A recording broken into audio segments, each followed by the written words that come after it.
네, 오늘도 성경이란 무엇인가? 라는 제목으로 여러분들과 말씀을 나누고자 합니다. 네, 본문은 디모데후서 3장 16절 말씀입니다. 우리 다 같이 한 목소리로 읽겠습니다. 시작! 모든 성경은 하나님의 감동으로 된 것으로 교훈과 책망과 바르게 함과 의로 교육하기에 유익하니. 아멘. 네, 오늘은 성경이란 무엇인가를 지난번에 말씀드린 것처럼 성경의 사본에 관해서 한번 이야기를 나누고자 합니다. 사본이라고 하는 것은 결국 원본이 있다라는 걸 의미를 하고 있죠. 뺏겼다라는 뜻이니까요. 그러니까 흔히 말하는 사본이라는 것은. 그런데 성경은 안타깝게도 원본이 발견되지 않은 경전입니다. 그렇기 때문에 도대체 저자라고 알려져 있는 사람들이 그 사람이 썼다라고 확신할 수 있을 만한 원본을 발견하지 못했다라는 거예요. 성경이라는 것은.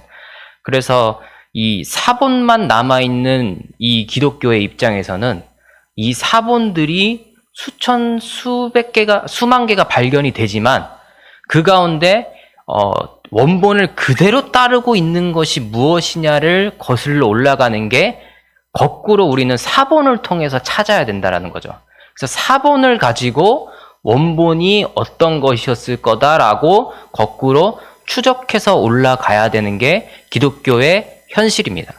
그리고 그렇기 때문에 이 경전이라고 하는 것이 사본만 남았을 때는 그 사본을 분석하고 해석하고 종합하고 연구하는 이 행위들이 굉장히 고도의 작업이 연구가 필요한 것이라고 모두가 이해할 수 있을 거예요.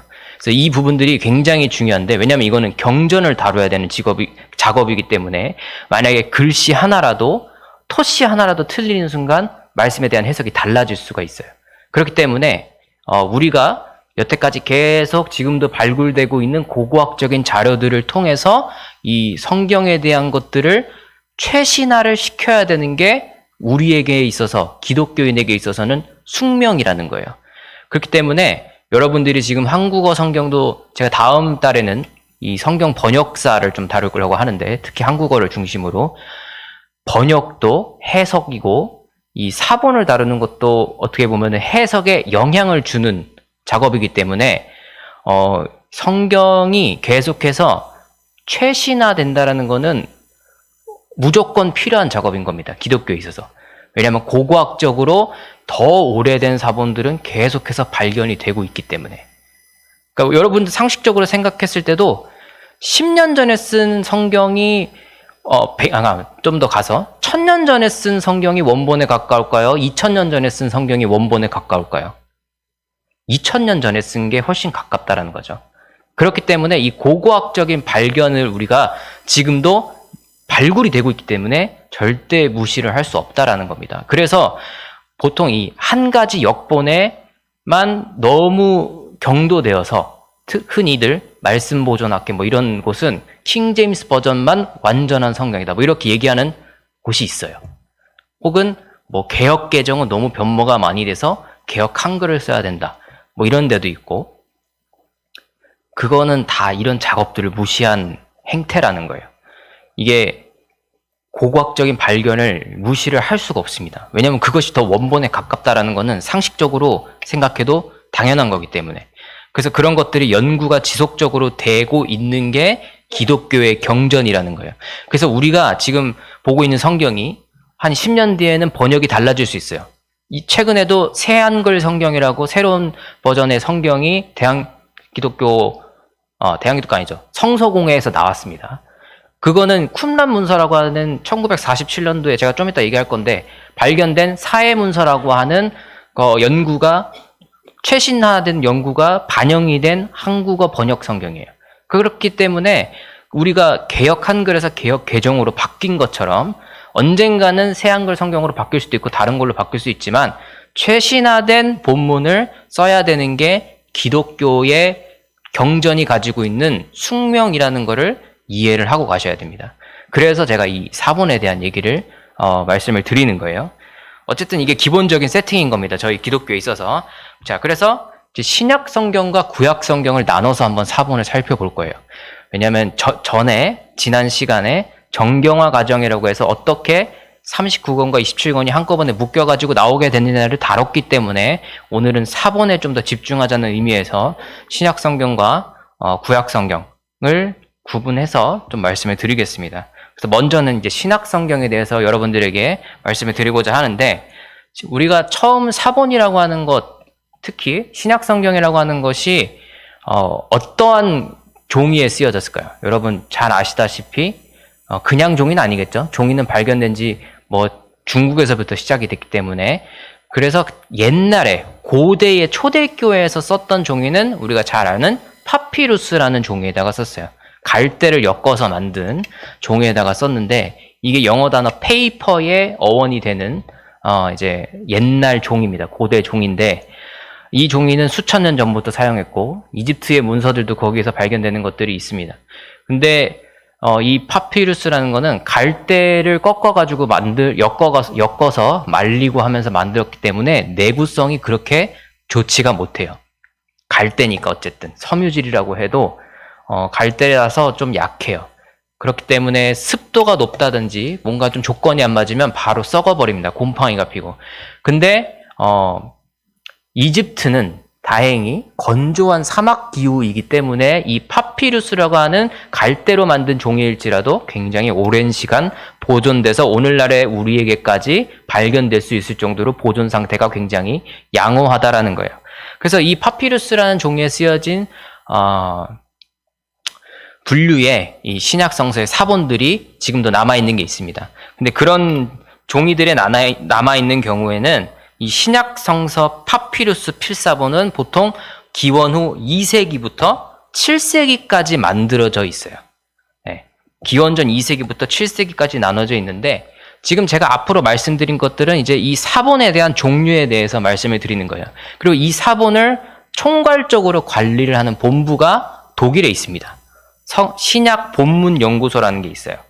독일에. 그 민스터라는 데에 있다는데, 거기서 이제 관리를 해서 그 파피루스 조각, 막 요만하게 엄지손톱만한 것도 번호를 붙여가지고, 파피루스가 P로 시작하기 때문에 P1, P2, P200, 300 이런 식으로 다 번호가 매겨져 있어요.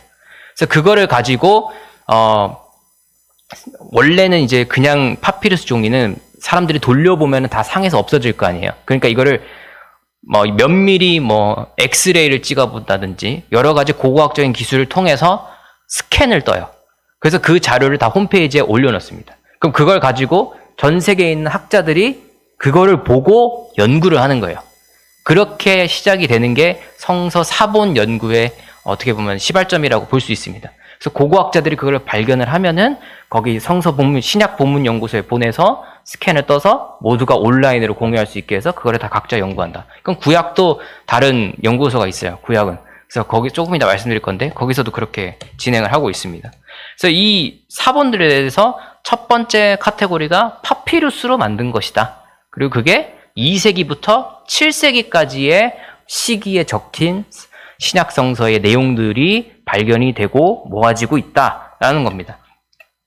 그래서 이 파피루스는 우리가 그냥 이렇게 넘어가면 될 것 같고요. 두 번째가 좀 중요한데요. 코덱스라고 하는 게 있어요. 코덱스라고 하는 건 이제 라틴어긴 한데 이게 묶음 혹은 책, 사본 이렇게 이해를 하시면 돼요. 그러니까 파피루스는 쉽게 말해서 그냥 두루마리예요. 그러니까 A4 용지 같은 거 사이즈 이렇게 둘둘 말아가지고 그냥 준 거예요.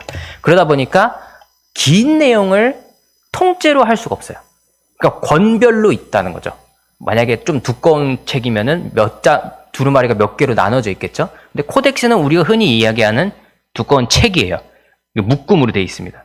이게 나눠져서 상하권으로 나뉠 수도 있지만 일단 기본적으로는 신약 성서의 27권의 전체가 다 들어가 있는 거를 우리가 가장 중요한 코덱스라고 이야기를 해요. 그래서 그 종류에는 보통 가장 중요한 코덱스 사본이 4개가 있습니다. 그거를 이제 영어로 하긴 그렇지만 또 그레이트 for uncharted 어쩌고저쩌고 코덱스 이런 게 있어요. 그러니까 이게 언셜체로 된 4대 코덱스라는 뜻이에요. 근데 언셜체가 뭔지 모르잖아요. 전 이게 무슨 훈민정음에나 나올 것 같은 발음인데 이게 영어예요. 어떤 뜻이냐면 대문자로만 쓰여졌다라는 거예요. 그러니까 이거는 뭐냐면 소문자가 발견이 안 됐던 시대인 거예요. 소문자는 후대에 나중에 생기게 됩니다. 영어나 그리스어나 라틴어나 모두 다 초기에는 대문자로만 쓰여졌어요. 그래서 가장 중요한 사본이 이 네 가지가 있는데 이 네 개가 다 일단은 신약 성경 27권을 모두 포함하고 있습니다. 뭐 어떤 코덱스는 이제 70인역이라든지 뭐 다른 것도 조금씩 들어가 있는 게 있는데 가장 중요한 게 이 코데이 시나이티쿠스라는 거예요. 이거 안 보이시죠? 네. 근데 어차피 봐도 그림이라 이거는 지금 흐리긴 한데 이게 지금 헬라어 대문자로 쓰여져 있는 거예요. 이게 사진이 화질이 안 좋아서 그런데 헬라어 대문자로 막 다 쓰여 있어요. 그래서 이게 이름만 보시면 여러분 코덱스 시나이티쿠스 무슨 단어 떠오르세요? 시나이 광야, 시내산 광야를 영어로 시나이라 그래요. 근데 이 시나이티쿠스, 코덱스 시나이티쿠스는 라틴어입니다. 보통 이제 이 코덱스는 가톨릭에서 처음에 다 발견을 해가지고 막 목록을 하다 보니까 웬만하면 라틴어로 이름이 적혀져 있어요. 그래서 이거를 코덱스 시나이티쿠스라고 그래요. 근데 이 코덱스 시나이티쿠스는 우리가 보통 이제 한국어라면 그냥 시나이 사본 이렇게 이야기도 합니다. 근데 보통 이제 라틴어로 학교에서 많이 쓰기 때문에 코덱스 시나이티쿠스라 그러는데 이름 그대로 시내산에서 발견된 거예요. 시내산 어디서 발견됐냐면 성 카타리나 수도원이라고 있어요. 정교회 수도원이 있는데 거기 구석에서 발견됐어요. 창고에서. 거의 관리가 안 되다가 1800년대 말인가 1900년대 초에 발견됐어요. 이거 발견된 지 그렇게 오래되지가 않았어요. 근데 이걸 보니까 4세기쯤에 만들어졌다는 거예요. 4세기면은 거의 기독교가 박해를 받다가 끝나고 공인될 쯤인 거예요. 공인되고 나서거나. 그러니까 1600년 전에 쓰여진 신약 성경의 전권 모음이 다 들어있는 책이라는 거예요. 그러면 이미 적어도 3세기에는 신약 성경이 27권으로 정해져 있었다라는 것을 이 사본을 보면 알 수 있다라는 거죠. 그래서 언셜체로 적혀 있고 이게 대문자로만 적혀 있고 시나이티쿠스라고 그러는데 이거는 지금 영국에 있습니다. 네, 영국에서 다 가져갔어요. 뭐 거의 웬만하면 영국에 있습니다. 이런 사본들. 왜 그런지는 이제 정치적인 이유가 있지만 그건 그렇게 중요하지 않고요.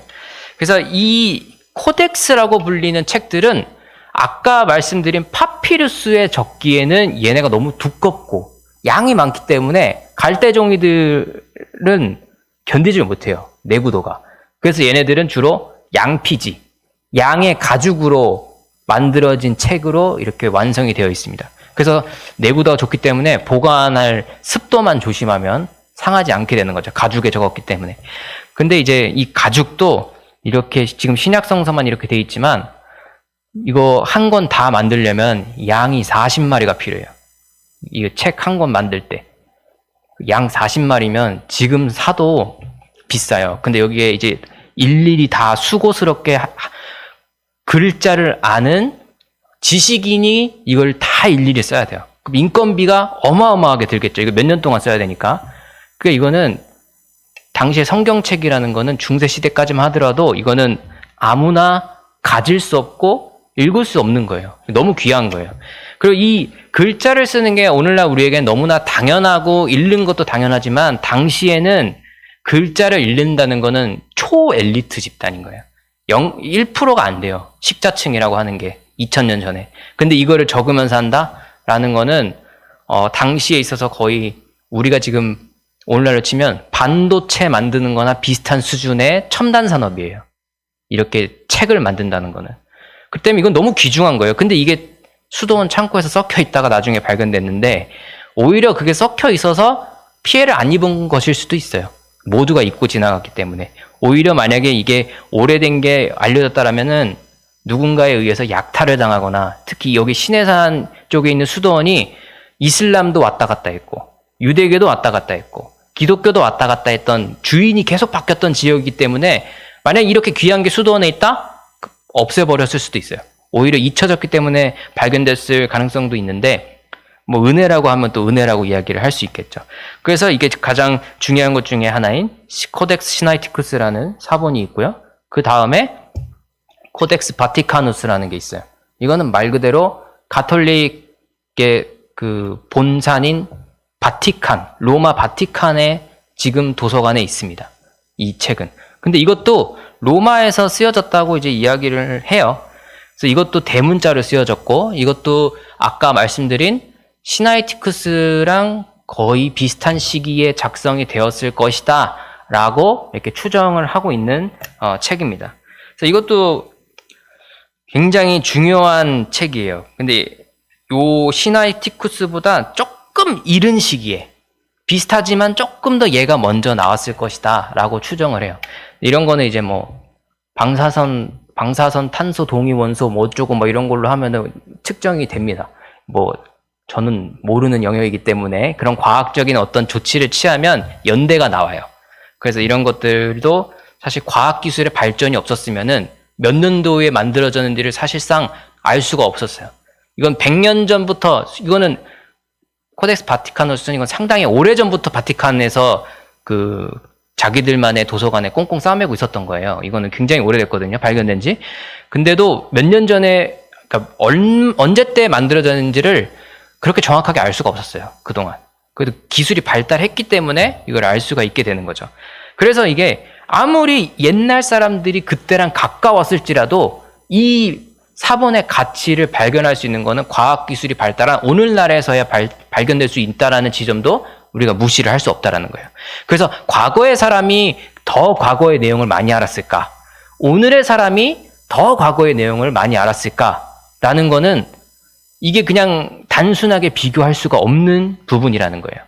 그렇기 때문에 1000년 전 사람이 우리보다 2000년 전에 더 잘 알았을까라고 하는 거는 당연하게 생각할 수는 없는 부분이에요. 조금 어려운 부분입니다. 그래서 그거를 좀 감안을 해야 된다는 거죠. 그래서 이거는 지금 바티칸에 있다고 말씀을 드렸고, 이 다음번에 지금 또 말씀드리는 게 코덱스 베자라고 하는 게 있어요. 이거는 좀 특이하게 4세기 말에서 5세기 초니까 앞서 설명드린 두 개보단 조금 뒤에 만들어진 거예요. 근데 얘는 좀 특징이 뭐냐면 양쪽에 페이지가 있잖아요. 그러면 한쪽은 라틴어, 한쪽은 헬라어 대역으로 되어 있는 거예요. 그 대조 대역이 되어 있는 성경이라는 거예요. 이중 언어로. 저희도 보면은 뭐 한영 성경 있죠. 한글이랑 영어 같이 있는 성경. 그런 것처럼 여기는 헬라어랑 라틴어가 같이 들어가 있는 성경이다. 그래서 그 당시에 언어를 번역하거나 해석할 때 굉장히 중요한 단서를 제공해 준 게 이 성경이에요.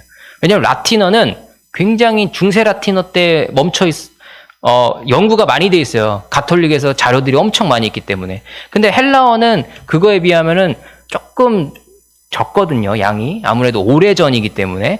그래서 그거를 알아내기 위해서 굉장히 라틴어랑 비교하면서 이게 이 뜻이구나 하면서 찾아갈 수 있는 어떤 언어학적인 자료에 대한 거를 굉장히 제공을 많이 해준 사본이 이거예요. 근데 이게 코덱스 베자라고 하는 게, 이게 베자는 사람 이름이거든요. 이거는 장소가 아니에요. 다른 앞에 있는 것들과 다르게. 그래서 종교개혁가인 베자라는 사람이 이거를 프랑스 리옹이라고 하는 도시가 있어요. 내륙 지방에. 그 스위스 근처에 있거든요. 이 베자라고 하는 사람은 칼뱅의 동료입니다. 칼빈의 동료예요. 장로교의 창시자라고 불리는.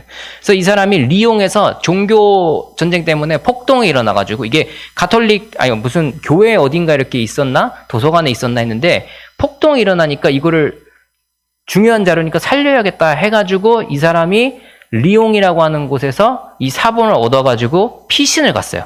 그러다가 나중에 영국의 케임브리지라고 하는 대학에다가 이거를 기증을 합니다. 그게 이제 16세기예요.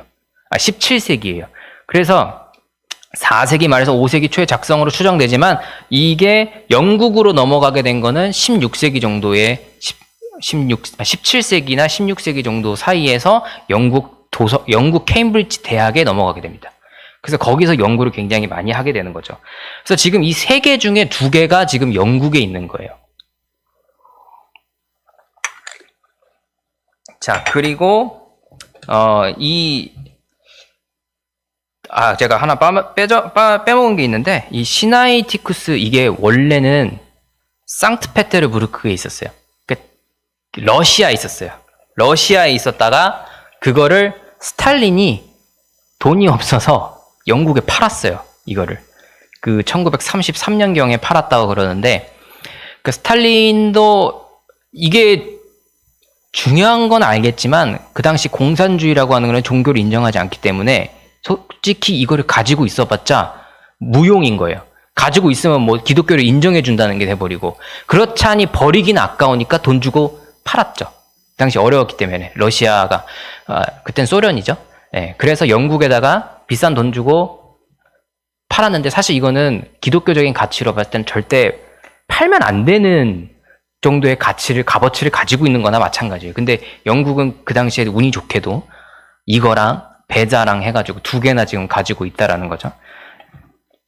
지금 이제 뭐 바티카누스 이제 배자까지 했는데, 이것도 지금 정경이라고 하는 것들에 대한 묶음이 굉장히 많이 다 들어가 있는 코덱스들이기 때문에 굉장히 중요하다라는 겁니다. 그리고 제가 4가지 4대 뭐 사본이 있다 그랬는데, 이거는 이제 코덱스 알렉산드리아누스라는 거예요. 이거는 알렉산드리아라는 이집트의 도시에서 발견됐다 해서 알렉산드리아누스라고 하는 겁니다. 이건 5세기 작성이라고 추정이 되는데, 이것도 굉장히 중요한 사본이에요. 그래서 4대 사본 안에 들어가는 겁니다. 근데 이거는 이제 특이하게도 70인역이나 이런 내용들이 조금 다른 사본들에 비해서 첨가되어 있는 게 조금 더 있어요.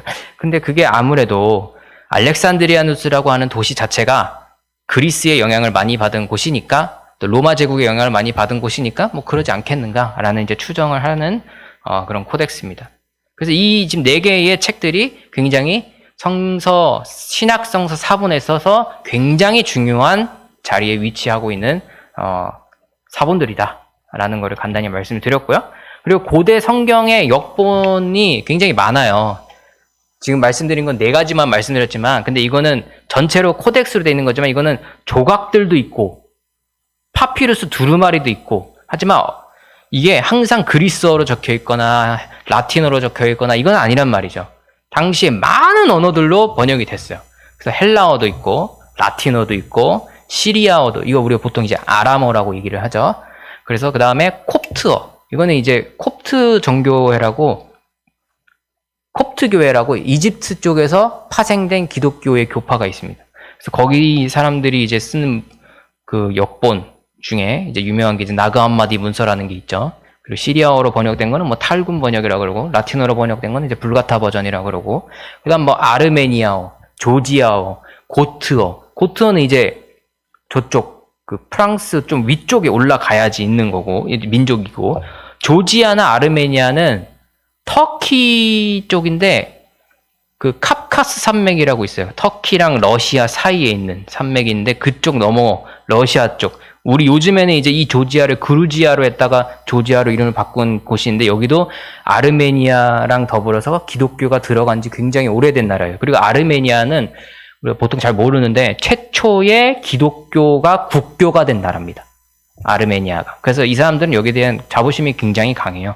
그래서 아르메니아라고 하는 곳에서도 이제 고대 성경의 역본이 발견이 되고 있기 때문에 이 언어들이 상당히 이른 시기에 쓰여진 성경의 역본들이 가지고 있는 언어들이다라고 하는 거를 이제 말씀을 드렸습니다.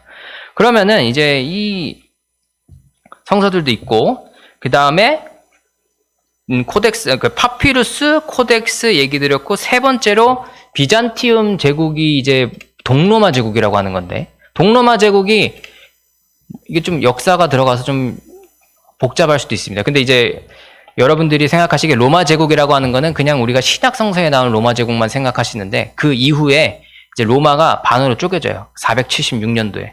서로마 제국이 멸망을 해요. 동서로 나뉘어졌다가. 그래서 동로마 제국이 계속 살아남는 게 그거를 비잔티움 제국이라고 해요. 그런데 이 비잔티움 제국이라고 하는 곳에서 믿는 사람들이 기독교 국가니까 거기도 사람들이 많아지니까, 신자들이 많아지니까 이제 성경을 계속해서 필사해서 배포를 해야 되는 거예요. 신자들이 많아지니까. 근데 지금 제가 아까 말씀드렸던 것 중에 언셜체라고 대문자들만 빠바바바박 있는 게 있잖아요. 근데 이거 사이즈도 크고 흘려쓰기도 안 되고 너무 다 정자니까 많이 만들기에 부적합했어요. 이 단어가, 이 글자들이. 그래서 소문자가 개발이 돼서 필기체가 또 개발이 돼서 만들어진 게 이 3번째 카테고리에 들어가는 책들입니다. 근데 얘는 친구들은 너무 많이 발견이 돼가지고 막 아까 얘기한 4권의 대단한 책 뭐 이런 식으로 뽑을 만한 게 없어요. 너무 많이 만들어졌기 때문에 이제 그런 여러 가지 두루마리들의 필사된 묶음들이 많이 발견되는 게 있고, 그러면서 근데 이제 여기를 얘기할 때 조금 중요한 게 뭐냐면 굉장히 3,000개 이상의 소문자 사본이 신약성서가 발견된다고 해요. 근데 이 본문들에는 보면은 내용들이 다 비슷비슷하다라는 거예요. 그러니까 굉장히 표준화가 완성되는 단계에 이르렀다라는 거예요. 근데 우리가 이제 많은 사람들이 생각하기에 만약에 1300년대에 쓰인 성경이 있고 500년대에 쓰인 성경이 있다면 어떤 게 더 그 당시 끼리끼리 했을 때 일치되는 게 많을 거라 생각하세요? 500년대에 만들어진 게 다 일치된 게 많을까요? 1300년대에 있는 애들끼리가 일치된 게 많을까요? 이거 좀 헷갈릴 수 있는데 정답은 후자가 많습니다. 왜냐하면 성경이 쓰인 지 얼마 안 된 시기잖아요. 만약에 500년대면 그러면 성경이라고 하는 거는 기본적으로 구전전승이에요. 그러니까 토시 하나가 틀릴 수 있어요. 근데 이제 500년 넘어가서 시간이 지나면 이걸 필사를 하기 시작해요. 왜냐하면 들은 사람들이 죽기 전에 빨리 적어내야 되니까. 그러다 보니까 너 필사했어? 나 필사했어? 우리 볼까? 뭐가 틀린 거예요. 야, 그럼 이거 뭐가 맞지? 이렇게 서로 맞춰가는 과정 중에서 점점 표준화가 시작되는 거예요. 그래서 1300년이나 이렇게 넘어가게 되면은 본문들이 대동소이해요. 여기서부터는. 굉장히 일치화가 많이 돼요. 지역에 따라서 막 틀리다 이런 게 거의 없어요. 그러니까 이쯤부터 굉장히 성경이라고 하는 것들이 전 세계, 그러니까 로마 제국에 한해서 어딜 가든 틀리지 않는 수준만큼 표준화가 완성이 되었다라고 하는 게 이 시기에 발견되는 사본들의 특징인 겁니다. 그래서 초창기에 발견되는 사본들일수록 오히려 사본들끼리 다른 점이 많이 발견이 돼요. 근데 이제 이런 것들은 좀 구분을 해야 됩니다. 인간의 실수에 의해서 오타가 발생한 건지 아니면은 진짜 들은 내용을 잘못 본인은 맞다고 생각하지만 서로 다르게 기억하는지 요거는 좀 구분을 해야 돼요. 왜냐하면 우리가 마태, 마가, 누가, 요한을 보더라도 같은 예수님을 하지만 같은 내용을 담고 있지만 디테일한 어떤 좀 더 자세한 부분에 들어가면 다른 부분이 있어요. 근데 우리는 그걸 맞다고 하잖아요. 마태, 마가, 누가, 요한만의 해석이라고 이제 생각을 해서. 근데 그게 그대로 이어졌는지 아니면 들은 사람들도 자기들끼리 막 나는 마태 사도 요한한테 들었는데 이렇게 들었는데 나도 사도 요한한테 들었는데 이렇게 들었는데 이렇게 된 경우가 있을 수도 초창기에는 있다라는 거죠. 왜냐하면 구전전승을 했기 때문에. 당시에는 모든 게 구전전승이 일단 기본적으로 깔고 들어가야 돼요.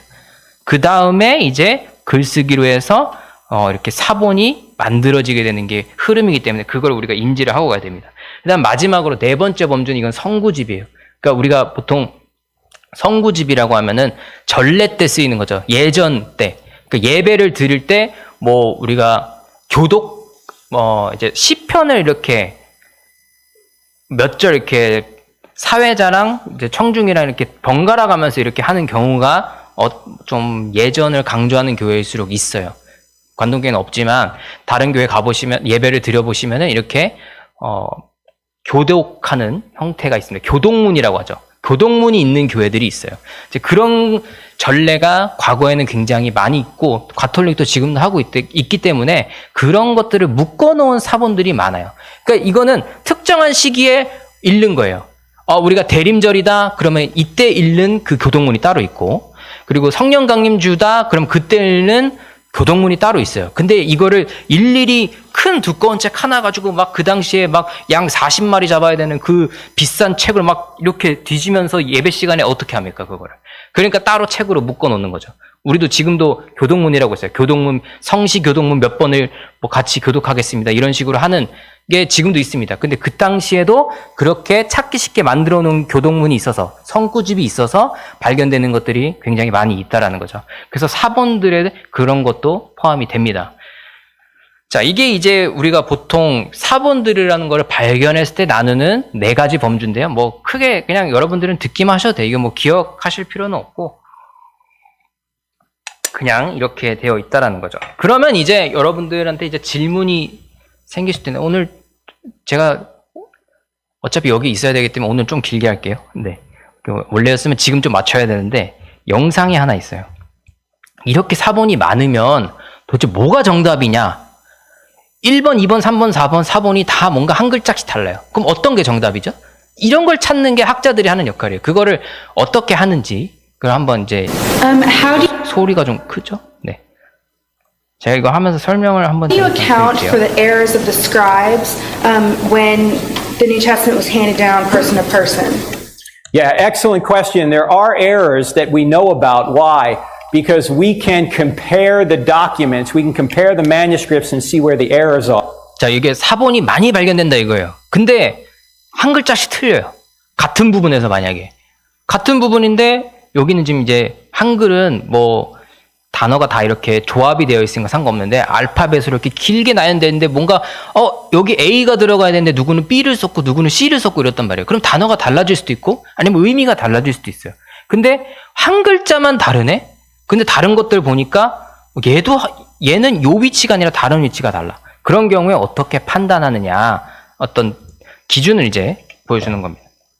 Of that because it's better seen than it is original, which we don't have. 자, 이게 원본입니다. 원본이 없어요, 가운데.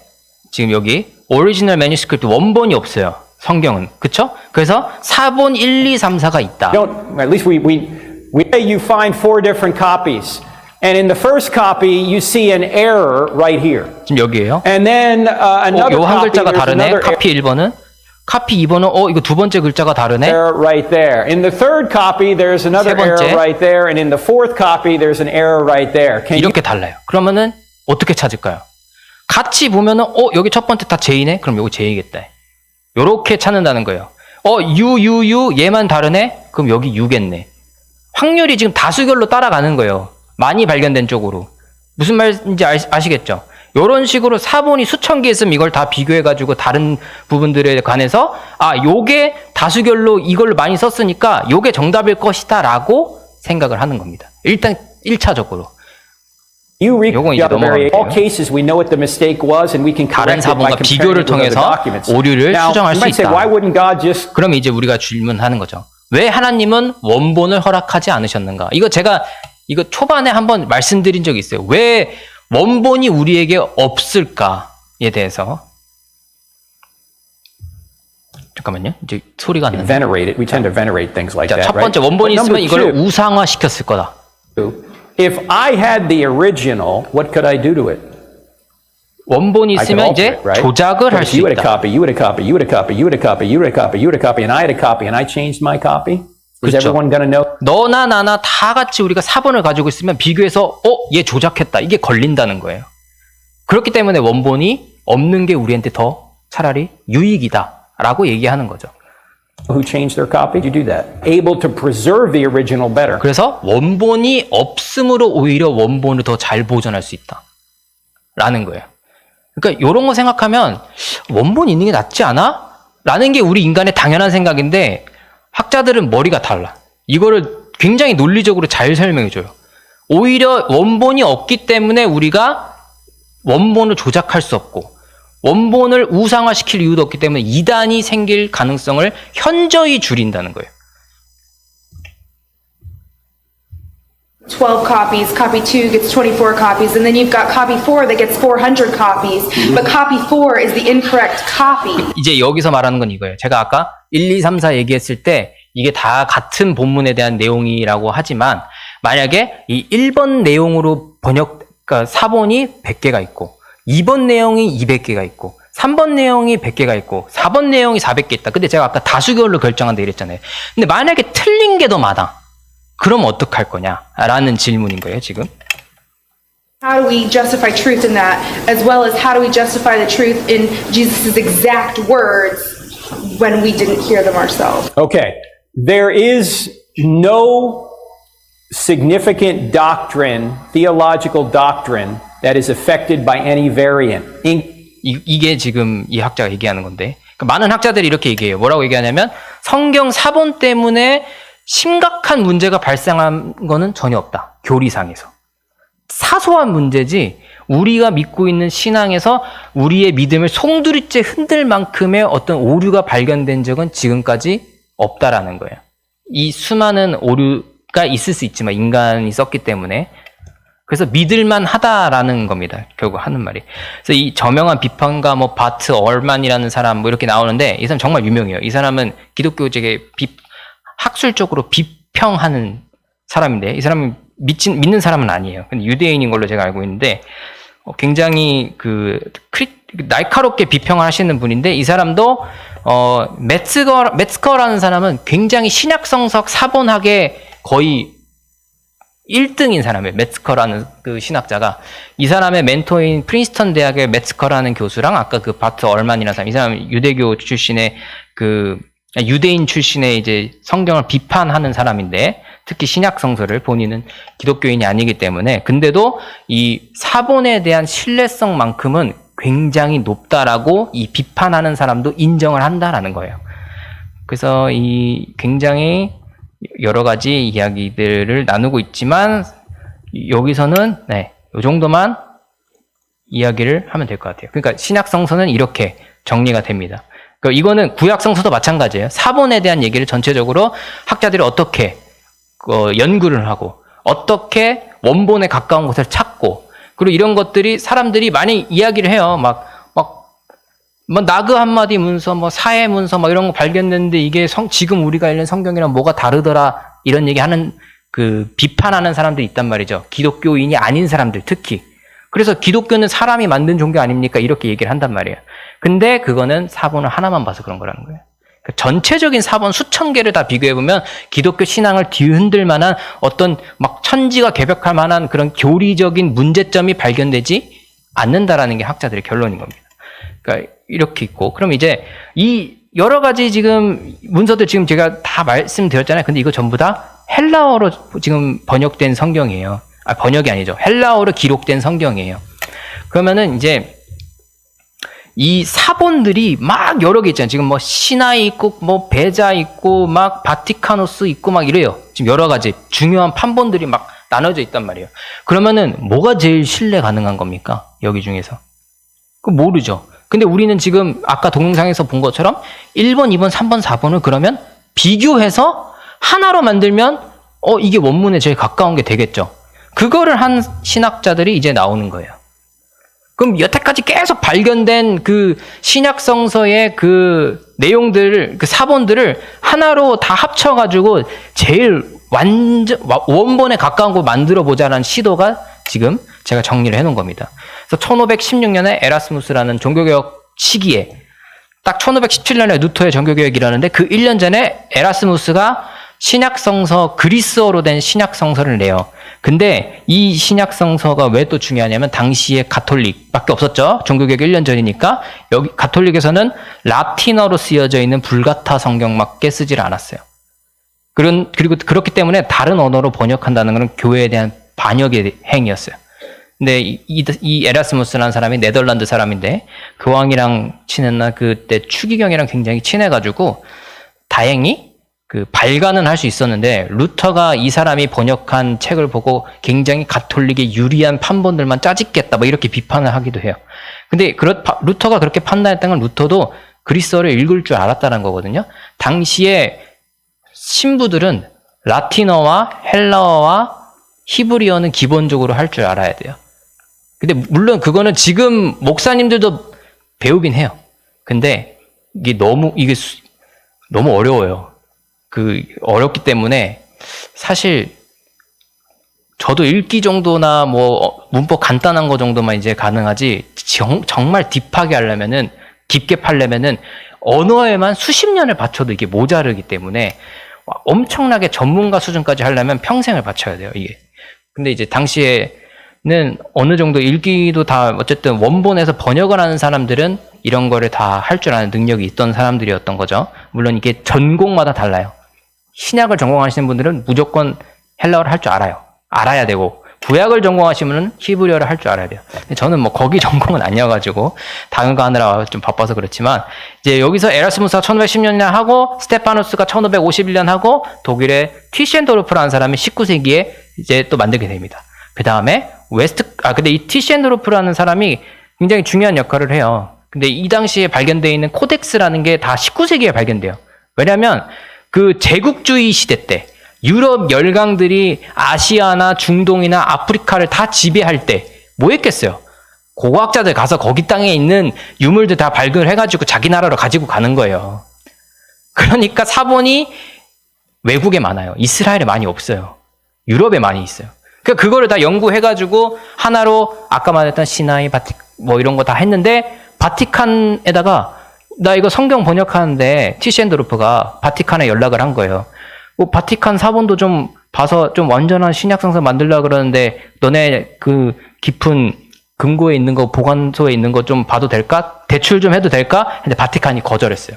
그래서 티셴도르프가 바티카누스 코덱스는 넣지 못한 채, 공부하지 못한 채, 연구하지 못한 채 만든 게 티셴도르프판 19세기인데 이제 웨스트코트 호르트라는 사람이 티셴도르프 버전에다가 바티칸한테 겨우 빌려서 바티칸 버전까지 넣어서 만든 게 웨스트코트 호르트예요. 그 다음에 이 네슬레 알란트라는 사람이 있는데 이거는 두 사람이에요. 네슬레라는 사람이랑 알란트라는 사람이 둘이 같이 만든 건데 이 티셴도르프, 웨스트코트 호르트 그리고 그 당시에 또 하나 더 있는데 그 당시에 하나 더 있는 게 티셴도르프, 웨스트코트 호르트 그 다음 웨이머트라는 사람 거 세 개를 합쳐서 다수결에 있는 거를 3명 중에 2명 이상이 얘기한 본문을 본문에다가 적고 만약에 한 명이 말한 소수 의견을 각주로 달아놓는 거예요. 난회주로 달아놓는다고 하죠. 그래서 우리 성경 보면은 갑자기 괄호 1번 하고 막 밑에다가 난회주 하면서 여기는 뭐 없음 적혀 있거나 아니면 뭐 다른 사본에는 이런 내용이 적혀져 있다. 뭐 이렇게 나오는 거 있죠. 그런 게 난회주라고 하는 건데 그런 식으로 처리를 해놓은 그리스어 신약 성서가 네슬레 알란트라는 거예요. 근데 이게 요즘 신학교에서는 제일 많이 쓰는 게 이 네슬레 알란트예요. 이게 지금 28판까지 나왔어요. 개정이 28번 된 거예요. 저도 학교 다닐 때 이거를 썼거든요. 제가 이거를 샀는데 그래서 이거 보여드리려고 찾았는데 없어. 어디 갔는지 모르겠는데 안 본 지 오래돼가지고 이게 지금 이렇게 똑같이 팔아요. 대한성서공회에서. 근데 이 겉에만 한국어 적혀있고 안에는 전부 다 헬라어예요. 그래서 지금 봐도 좀 토 나올 것 같은 책이긴 한데 안 좋은 기억이 많아가지고 이 네슬레 알란트 찾으니까 집에 없더라고. 이 색깔도 이거랑 똑같아. 딱 이 무슨 희끄무리한 연두색 같은 이 책이었는데 어디 간지 못 찾겠어요. 그래서 오늘은 못 가져왔는데 사진으로 대신합니다. 이게 네슬레 알란트 28판인데 여러분 보시는 성경도 처음에 뭐 일러두기 막 이런 데 보면은 어떤 성경을 참고해서 우리가 한국어로 번역했다 할 때 이 신약 성경은 네슬레 알란트 28판이 무조건 나옵니다. 뭐 지금은 또 이제 다른 성경들도 번역을 하는데도 조금 있어요. 있는데 가장 유명한 이 네슬레 알란트 28판이다. 라는 거죠. 그래서 자, 오늘 빨리 끝내야 되겠, 이제 더 해야 되기 때문에 빨리 히브리 성서로 넘어갈게요. 이제 구약 성서라고 안 하고 히브리 성서라고 하는 이유가 보통 이제 구약이라고 하면은 굉장히 조금 안 좋은 뉘앙스가 있어요. 이게 옛날 거냐, 학계에서는. 그래서 히브리 성서라는 표현을 많이 써요. 그래서 저도 히브리 성서라고 이제 오늘은 얘기를 드리는데, 그래서 이 히브리 성서는 신약 성경보다 정경화가 역사가 빨라요. 신약 성경은 해도 300년, 3세기 정도에 가야지 그런 이야기, 정경화 27권이 묶여져 나오는 게 나오는데 구약은 이미 수천 년 전부터 읽었기 때문에 39권이라고 하는 그 리스트가 정해진 게 굉장히 오래돼서 지금 이렇게 한 권으로 나오는, 지금 이 사진에 나온 것처럼 제가 네슬레 알란트 이 한 권으로 나오는 것처럼 판본이 여러 개도 필요가 없어요. 이미 정해져 있기 때문에. 그렇기 때문에 구약은 굉장히 깔끔하게 어떤 그 통일된 흐름이, 표준화된 흐름이 굉장히 일찍부터 나왔어요. 그래서 우리가 지금 여러분들이 보기가 쉽지는 않은데 이 히브리 성서 같은 경우에는 굉장히 옛날부터 그 하나로 된 판본이 존재를 했어요. 그래서 이게 보통 이제 가장 오래된 구약 성서 코덱스도 있잖아요. 구약 성서도 코덱스가 있을 거 아니에요? 그래서 발견되는 게 뭐냐면 코덱스 레닌그라덴시스예요. 이거 레닌그라드 사본이라 그러는데 이게 왜 레닌그라드냐면 당시에 지금은 상트페테르부르크, 아까 말씀드렸던 상트페테르부르크라는 도시였는데 소련에서 시대에는 그 상트페테르부르크가 레닌이라는 사람을 기리기 위해서 그 이름을 레닌그라드라고 바꿨었어요. 그래서 이 코덱스 레닌그라덴시스라고 지금도 부르는데 이거 영국에 있거든요. 그래서 이게 지금 1008년 정도에 만들어졌다고 추정이 돼요. 그러니까 1000년 전에 완성된 온전한 버전의 구약 성경 히브리어 판본이에요. 이게 100년 전까지만 해도 50년 70년 전까지만 해도 이게 가장 오래된 구약 성경 사본이라고 생각을 했어요. 완전한 형태의. 물론 이제 조각으로 발견되는 거는 있어요. 39권이 다 있는 건 이게 가장 오래됐어요. 근데 이제 1947년에 그 시내 광야의 쿰란이라고 하는 공동체에서 쿰란 두루마리 혹은 사해 사본이라고 불리는 게 발견이 돼요. 그게 이제 발견이 되면서 여기는 안 나왔네요. 그게 발견되면서 이게 시기가 갑자기 기원전 2세기로 뛰는 거예요. 그러면은 언제 1000년 전께 가장 오래됐다고 생각했는데 2000년 전께 가장 오래됐다고 갑자기 훅 점프를 하게 된 거예요. 그러니까 이걸 역사적인 발견이라고 하는 거예요. 구약 성경에 있어서. 2000년 전이면 예수님 살아 계시기 전이에요. 그때 쓰인 구약 성경이 온전하게 남아있는 묶음들이 발견이 된다니까요. 특히 이사야서는 2개나 있어요. 그 공동체가 도대체 어떤 공동체냐 막 이러면서 굉장히 막 논쟁이 벌어지고 지금도 연구가 많이 되는데 이거 아직도 연구 중이에요. 1947년에 발견됐는데 아직도 발견되는 게 있고 그때 발견된 걸 아직도 완전히 해독하지 못한 게 있어요. 그래서 이게 다 해독이 되면 구약 성경이 어떻게 바뀔지 또 몰라요. 지금 우리가 읽고 있는 게. 그리고 어쨌든 여기 제가 마소라 학파라고 벤 아셰르 벤 납달리라고 이렇게 적어놓은 게 있는데 이게 어떤 사람들이냐면 성경 필사를 전문적으로 하는 가장 유명한 가문이에요. 구약 성경에서 이것만 전문적으로 하는 집단이 있었어요. 그게 벤 아셰르 벤 납달리라고 하는 건데 벤은 그냥 아들, 집안 이런 뜻이에요. 뭐 지파 이런 뜻인데 이게 아셰르가 우리 12지파 보면 아셀 지파 있죠? 아셀 지파 그리고 납달리 이 이름이 이렇게 있는데 그 아셰르랑 납달리라는 가문에서 서로 성경 번역 혹은 해석, 필사 여기에 대해서 굉장히 강한 영향력을 끼쳤던 사람들이에요. 특히 중세 시대, 8세기에서 11세기 시대. 근데 이 사람들이 한 거랑 그 쿰란 문서에서 제가 1947년도 2000년 전에 쓰여졌던 책이랑 다른 굉장히 큰 차이점이 있어요. 이 마소라 학파, 이 두 가문을 합쳐서 마소라 학파라고 그래요. 마소라 학파들이 쓴 가장 유명한 책이 아까 말씀드렸던 레닌그라드 사본. 근데 여기 보면은 점 이런 게 붙어 있죠. 여기 안 보이시죠? 이렇게 이게 레닌그라드 사본에 붙어 있는 이게 점점점점 뭐 이렇게 위에 붙어 있는 거 보이세요? 여기 막 짝대기 있고 막 이런 거. 이게 모음이에요. 히브리어에서는. 아야어여를 이렇게 써요. 그래서 이게 제가 지난번에 읽어드렸지만 이게 창세기 1장 1절인데 베레시트 바라 엘로힘 베트 샤시마 뭐 이렇게 나와요. 근데 지금은 모음이 있으니까 이건 에구나. 이건 아구나.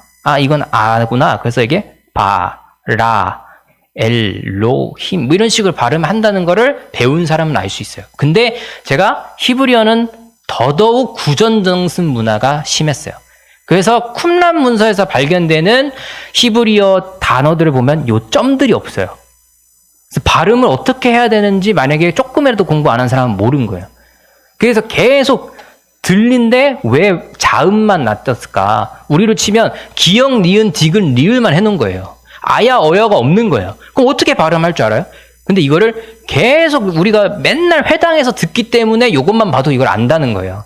근데 어느 순간 이게 길어지다가 중간에 조금 제대로 안 해가지고 이 발음이나 해석이 달라지는 때가 있을 거 아니에요. 그런 문제들이 자꾸 중세시대에 생기니까 요 둘, 벤 아샤르 벤 납달리가 여기에 모음을 추가해서 온전한 발음 체계를 살려놓자. 그 전까지는 모음이 없었어요, 히브리어에. 그래서 이 사람들이 거의 세종대왕만큼 중요한 사람들인 거예요. 이스라엘 사람들이. 히브리어를 모음을 만들어준 사람이기 때문에. 그래서 이런 차이가 있어요. 이게 8세기부터 11세기 후에 발견되는 레닌그라드 사본. 그 전에 발견했던 코덱스 알레포 사본. 이것도 요거보다 수십 년 앞섰다라고 얘기를 하는데 이게 온전하게 있었거든요. 근데 1947년에 이스라엘이랑 가자 지구가 나눠지게 되면서 거기 유엔이 결정한 거거든요. 근데 그거를 이제 여기에 대해서 반발한 이제 팔레스타인 폭도가 알레포에 있는 회당에 가가지고 요거 회당을 불질러가지고 이 온전한 1000년 됐던 그 코덱스가 잠시 사라졌다가 다시 나타나는데 모세 오경 파트만 다 사라진 거예요. 이거 굉장히 아까운 게 1947년에 사라진 거예요. 얼마 전에 사라진 거예요, 이게. 근데 요즘 암시장이나 이런 데서 짜투리가 발견이 된대요. 그 모세 오경의 그 파트들이. 그래서 이게 또 어떻게 될지, 이게 온전하게 다시 찾게 될지는 모르겠지만 조금씩 찾아가고 있다. 뭐 이런 겁니다. 그래서 요게 지금 그런 거고, 지금 아까 여기 현대에 와서까지 발견되는 신약성경 하는 것처럼 오늘날에도 요 앞에 있는 모든 코덱스들을 다 합쳐서 현대에 가장 최신화된 걸로 만들어보자 하는 게 또 독일이에요. 독일 성서공회가 구약 버전을 만들고 있습니다. 신약은 그 신약 성서 본문 연구소라는 데가 독일에 있는 연구소, 그건 따로 있는 연구소고, 구약은 독일 성서공회.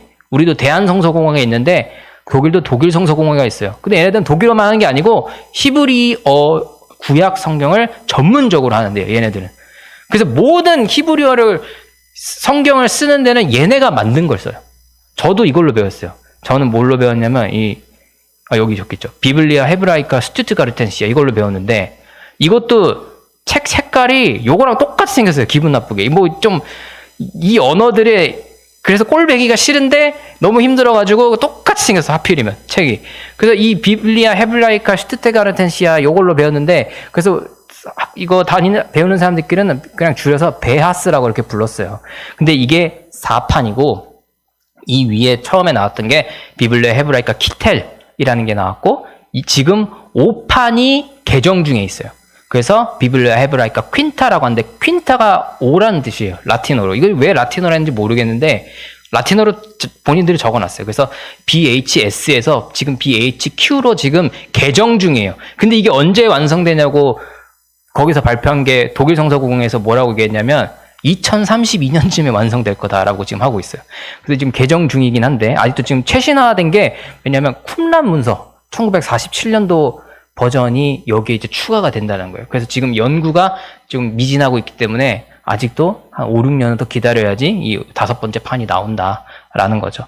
자, 그래서 오늘 이렇게까지 구약과 신약에 대해서 어떻게 판본들과 사본들이 연구가 되고 발견이 되어가지고 오늘날 우리의 손에까지 오게 됐는지를 간략하지만 좀 길게 나눠봤고요. 다음번에 제가 또 나눌 내용은 성경이 어떻게 한국어로 번역이 됐을까? 이렇게 지금 헬라어랑 히브리어로 됐는데 어떤 언어를 또 거쳐서 또 어떻게 지금 우리 손에 들어오게 됐는가라는 그 한글 번역사, 성경의 한글 번역사를 좀 다루도록 하겠습니다.